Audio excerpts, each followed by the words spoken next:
That's a really important point, I think, just to recognize that, because often people will look and say there's an area that a board might choose in an evaluation that's student outcomes. And, well, I don't teach a class. Some superintendents actually do, but I don't. I don't have the time or the way to access it. So how do you affect that outcome? And I think that needs to be a real dialogue between a superintendent and obviously their administrative team, but also and the board. So there's a real clear understanding of what are the leverage points, the authorities that a superintendent needs, so that in fact they can be held responsibly accountable for an outcome that a lot of different people have a part to play in. Mm-hmm. Along with that, it's helpful for me as a superintendent to hear what evidence the board would accept that we met the goal. For instance, in the math, is it state assessment scores? Is it report cards? What is the evidence that would make sense to the board that we've met that goal, that the district is moving forward? And then you know what kind of information you're going to collect and report to the board throughout the year, so that it doesn't come again to the end where, okay, we've said here's the goal, we've never talked about what would convince us that we're making progress, so now it's the end of the year, you're giving us information and we're saying, no, that's not what we wanted. Well, how do you know what we wanted then? Because we never communicated that to you. So how would a school board who has never used this instrument begin? I think the first piece is making sure you know who's responsible for the evaluation process. Is it the whole SU board? Is it the executive committee of an SU board?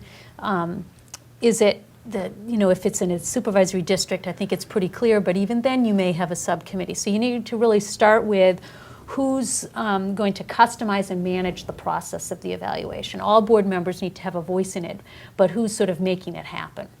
And that at an SU, that discussion is going to take more time than it's going to at a supervisory district. So this would be a guideline to school boards as to what appropriate expectations would be. I would be nervous about saying it's a guideline. Okay. That sounds like it's being very prescriptive to school districts. I think it's a prompting of ideas and things to think about, because the template may or may not provide the indicators that are believable to that particular school board in that particular situation.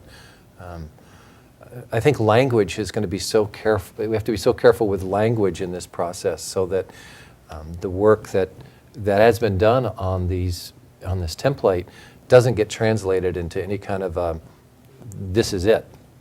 I know I was talking to one superintendent about it, and this superintendent was very, very pleased with the process in place in her particular district, and she was concerned that now the VSBA had something that was to be used across the board.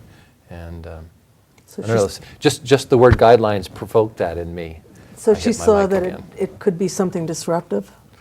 Yes, yes. And we don't, that's not our intention. That's correct. Exactly. Our intention is to give the district something constructive to help them grow into a more meaningful relationship with their superintendents.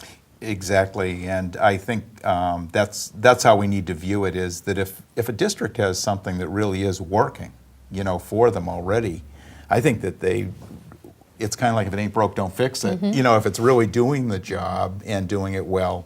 If a district's got something and it's working generally, and they think that it's something that they want to try to stay connected with, they might use this as a reflective type of a thing to say, oh, this is an interesting point of view. How does ours map on? If a district's looking for something, this is a good thing to take a look at. And the nice thing is that it can be customized, so that it's not the one size, you do this, you do it this way at this time, and so on. It really promotes a dialogue and an understanding, a common understanding of the direction that we're taking and how we're going to travel together in fulfilling the expectations regarding that direction.